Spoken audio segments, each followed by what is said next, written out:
तो सब लोगों को पता ही होगा कि ऑपरेशन सिंदूर के दरमियान जिस तरीके से भारत के द्वारा पाकिस्तानी एयरफोर्स को ठोका गया है, उसके बाद केवल मात्र पाकिस्तान के एयरफोर्स या एयर डिफेंस सिस्टम ही एक्सपोज नहीं हुआ है, बल्कि चाइना के द्वारा डेवलप किया हुआ हथियार भी एक तरीके से एक्सपोज हो गया है। और दोस्तों, अब रिपोर्ट में क्लेम किया जा रहा है कि पाकिस्तान की एयर डिफेंस और एरियल कैपेबिलिटी को और एनहेंस करने के लिए चाइना के द्वारा और तेज रफ्तार में पाकिस्तान को J-35A एयरक्राफ्टों का सप्लाई किया जाएगा। बेसिकली दोस्तों, ऑपरेशन सिंदूर से पहले ही ये खबर आ चुका था कि पाकिस्तान के द्वारा चाइना से J-35A जैसे स्टेल्थ एयरक्राफ्टों को खरीदा जा रहा है, जो कि नो डाउट भारत के लिए एक चैलेंज है। और अब अगर इन एयरक्राफ्टों को और जल्द ही पाकिस्तान को दिया जाता है तो ये एक तरीके से भारत के लिए चैलेंज को और बढ़ाएगा। और दोस्तों, इस दरमियान अब एक्सपर्टों के तरफ से क्लेम किया जा रहा है कि भारत के लिए ये अब समय आ चुका है कि भारत भी 5th जनरेशन के फाइटर एयरक्राफ्टों को खरीदे, खास करके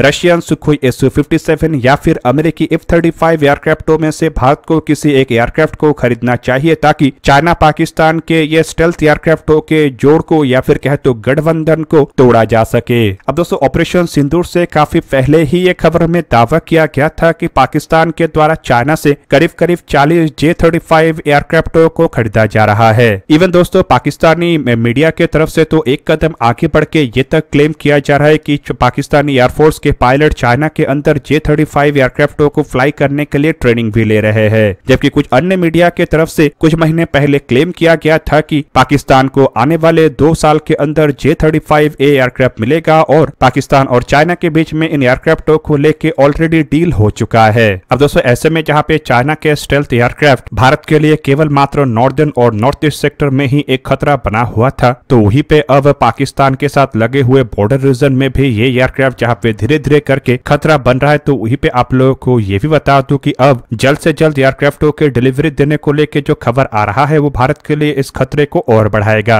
वैसे अगर देखा जाए तो भारत के जो 5th जनरेशन फाइटर एयरक्राफ्ट का प्रोजेक्ट है, इसे लेके इंडियन एयरफोर्स फुल्ली डेडिकेटेड है और एयरफोर्स के तरफ से कई बार ये साफ कर दिया गया है कि एयरफोर्स अपने बेड़े के जरूरतों को पूरा करने के लिए AMCA एयरक्राफ्टों का ही इंतजार करेगा और किसी अन्य देश से 5th जनरेशन फाइटर एयरक्राफ्ट को खरीदने को लेके करेंटली एयरफोर्स का कोई भी इरादा नहीं है। लेकिन जिस तरीके से अब स्टेल्थ एयरक्राफ्टों का खतरा भारत के लिए बढ़ रहा है, उसे देखते हुए एक्सपर्टों का क्लेम है कि अब और AMCA एयरक्राफ्टों के लिए इंतजार करने का समय नहीं है और समय आ गया है कि भारत को भी विदेशों से एटलीस्ट लिमिटेड संख्या में 5th जनरेशन फाइटर एयरक्राफ्टों को खरीदना चाहिए। दोस्तों, AMCA फाइटर एयरक्राफ्टों के प्रोजेक्ट को देखा जाए तो करेंटली एयरक्राफ्टों के प्रोटोटाइपों को तैयार किया जा रहा है, जो कि साल 2028 तक शायद बन के तैयार होगा और एयरक्राफ्टों को एयरफोर्स के बेड़े में शामिल करने के लिए करीब साल 2035 तक भारत को इंतजार करना पड़ेगा। जबकि जिस तरीके से चाइना के द्वारा पाकिस्तान को लेकर प्लान आगे बढ़ाया जा रहा है, उससे अंदाजा लग रहा है कि पाकिस्तान के पास काफी पहले, मतलब शायद साल 2027 या साल 2026 तक ही 5th जनरेशन के फाइटर एयरक्राफ्ट आ जाए। हालांकि दोस्तों, J-35 एयरक्राफ्ट कोई टेस्टेड एयरक्राफ्ट नहीं है और न ही इन एयरक्राफ्टों का स्टेल्थ फीचर अमेरिका के F-35 या F-22 जैसे इतना अधिक है, लेकिन बावजूद इसके अगर J-35 एयरक्राफ्टों को देखा जाए तो ये एक स्टेल्थ एयरक्राफ्ट है जिसका रडार क्रॉस सेक्शन भारत के राफेल एयरक्राफ्टों के मुकाबले में काफी कम है। और दोस्तों, इसी वजह से मेरा मानना यह है कि केवल मात्र राफेल या सुखोई 30 MK एयरक्राफ्टों के सहारे अगर भारत J-35 एयरक्राफ्टों को काउंटर करने को लेकर प्लान बना रहा है, तो ये प्लान भारत के लिए थोड़ा मुश्किल पैदा कर सकता है। ऐसे में दोस्तों, विदेशों से अगर भारत के द्वारा 5th जनरेशन फाइटर एयरक्राफ्टों को खरीदा जाता है, तो एक तरफ जहां पे J-35 एयरक्राफ्टों को काउंटर करने में भारत को आसानी होगा, तो वहीं पे दूसरी तरफ चाइना जो J-20 एयरक्राफ्टों को भारत के साथ लगे हुए बॉर्डर में डिप्लॉय कर रहा है, उन एयरक्राफ्टों को भी काउंटर करने में भारत को काफी अधिक मदद मिलेगा। दोस्तों, यहाँ पे अगर भारत कोई 5th जनरेशन फाइटर एयरक्राफ्ट किसी अन्य देश से खरीदने के तहत आगे बढ़ता है, तो करंटली भारत के सामने 2 ऑप्शन है,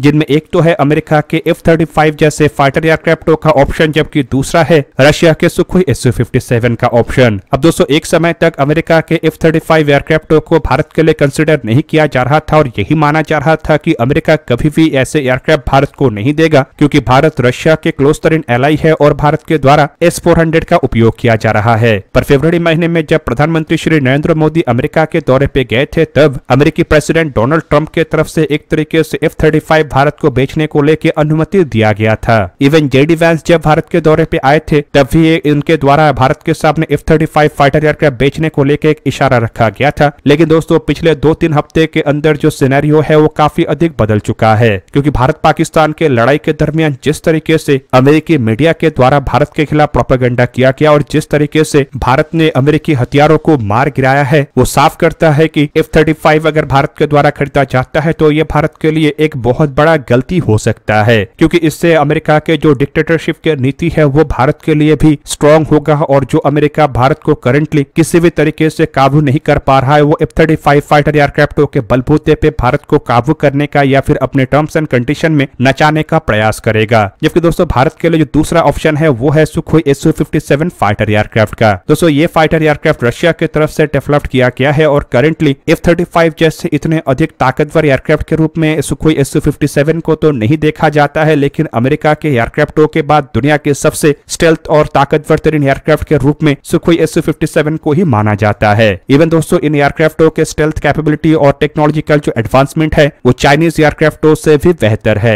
और दोस्तों एक समय तक भारत सुखोई Su-57 एयरक्राफ्टों के बेस पे बनाए जाने वाले FGFA प्रोजेक्ट में रशिया के साथ जुड़ा हुआ था, जिस वजह से आप कह सकते हैं कि इन एयरक्राफ्टों के प्रोजेक्ट में अगर भारत फिर से रिटर्न होता है तो भारत और रशिया दोनों को ही फायदा होगा। हालांकि साल 2018 में एयरक्राफ्टों के कुछ इश्यूज और टर्म्स एंड कंडीशन में मतभेद होने की वजह से भारत अपने आप को इन प्रोजेक्ट से बाहर कर लिया था, पर रिपोर्टों में क्लेम किया जा रहा है कि रशिया की तरफ से अब एयरक्राफ्टों के उन इश्यूज को काफी हद तक दूर कर लिया गया है। खास करके एयरक्राफ्टों में इस्तेमाल होने वाले इंजन को लेकर दावा किया जा रहा है कि अब इनमें एक नए और ताकतवर तरीन इंजन मतलब AL-51 का इस्तेमाल किया जा रहा है, जो कि भारत के जो कंसर्न था उसे भी दूर करेगा। इवन दोस्तों इस साल भारत में आयोजित एरो इंडिया 2025 एयर शो के दरमियान भी रशिया की तरफ से सुखोई Su-57 एयरक्राफ्ट को भारत लाया गया था और भारत में एयरक्राफ्टों के फ्लाइट और एयरक्राफ्टों के डेमोन्स्ट्रेशन के द्वारा रशिया के द्वारा ये दिखाने का प्रयास किया गया कि सुखोई Su-57 एयरक्राफ्ट कितना बेहतर है। रिपोर्ट में यह भी क्लेम किया जाता है कि इस दरमियान इंडियन एयरफोर्स के कुछ अधिकारियों के तरफ से भी एयरक्राफ्ट को क्लोजली ऑब्जर्व किया गया। हालांकि दोस्तों एरो इंडिया 2025 के बाद भारत की तरफ से ऐसा कोई भी इशारा नहीं दिया गया है जिससे कि ये लगे कि भारत रशिया से इन एयरक्राफ्टों को खरीदने जा रहा है। पर आप लोगों को बता दूं कि रशिया की तरफ से बावजूद इसके लगातार भारत के सामने इन एयरक्राफ्टों को लेकर अलग अलग प्रस्ताव रखा जा रहा है, जिनमें एयरक्राफ्टों को भारत में निर्माण करने के प्रस्ताव से शुरू करके नासिक स्थित सुखोई 30 MKI एयरक्राफ्टों के प्लांट का उपयोग करने का बात भी शामिल है। अब दोस्तों अगर ये सब खबर सही होता है और भारत में एयरक्राफ्टों को प्रोड्यूस करने के लिए रशिया तैयार हो जाता है तो नो डाउट विदेशी 5th जनरेशन एयरक्राफ्टों के हिसाब से भारत के लिए परफेक्ट ऑप्शन सुखोई Su-57 ही होगा। और दोस्तों रिसेंटली जिस तरीके से 5th जनरेशन फाइटर एयरक्राफ्टों को लेकर चाइना और पाकिस्तान के बीच में गठबंधन बढ़ रहा है, उसे देखते हुए भी अब एक्सपर्टों का मानना है कि भारत को बड़े संख्या में नहीं तो कम से कम लिमिटेड संख्या में रशिया से इन एयरक्राफ्टों को खरीदना चाहिए। अब दोस्तों जिस तरीके से भारत के द्वारा फ्रांस से इमरजेंसी बेसिस पे 36 या फिर कहे तो 2 स्क्वाड्रन राफेल एयरक्राफ्टों को खरीदा गया, अगर भारत उस तर्ज पे भी रशिया से सुखोई Su-57 एयरक्राफ्टों को खरीदता है तो एटलीस्ट पाकिस्तान के बेड़े में जो J-35 एयरक्राफ्ट आने वाला है उन एयरक्राफ्टों को काउंटर करने के लिए भारत के पास एक पक्का और ताकतवर तरीन 5th जनरेशन के स्टेल्थ एयरक्राफ्ट होगा। ऊपर से दोस्तों चाइनीज ओरिजिन इन एयरक्राफ्टों के मुकाबले में सुखोई Su-57 काफी अधिक बेहतर होने के वजह से आप कह सकते हैं कि इन एयरक्राफ्टों का उपयोग भारत आसानी से पाकिस्तान के फ्रंट के साथ साथ चाइना के फ्रंट में भी कर पाएगा। मतलब दोस्तों आप कह सकते हैं कि अगर भारत सुखोई Su-57 एयरक्राफ्ट खरीदता है तो उसी तरीके से भारत को पाकिस्तान के खिलाफ एज मिलेगा जिस तरीके से कि राफेल एयरक्राफ्टों को J-10 एयरक्राफ्टों के खिलाफ एज मिला हुआ है। दोस्तों आप लोगों को क्या लगता है कि चाइना जो तेज रफ्तार में पाकिस्तान को J-35A एयरक्राफ्ट देने को तैयारी कर रहा है, क्या उसे देखते हुए भारत को सुखोई Su-57 जैसे Russian origin 5th generation fighter aircraft खरीदना चाहिए या नहीं? कमेंट करके अपनी राय अवश्य दीजिए। दोस्तों आज के इस वीडियो को यहीं पे ही करते समाप्त। किसी और एक दिन किसी और एक वीडियो में मिलेंगे, तब तक के लिए जय हिंद, वंदे मातरम।